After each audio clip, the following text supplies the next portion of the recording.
susahnya selamat pengantin baru, selamat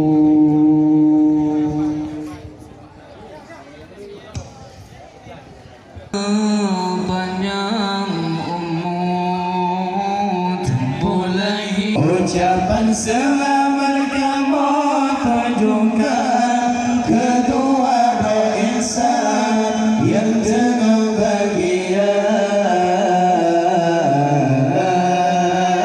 Selamat pengantin baru yang tengah bahagia. Segala insan macam ragam beda rupa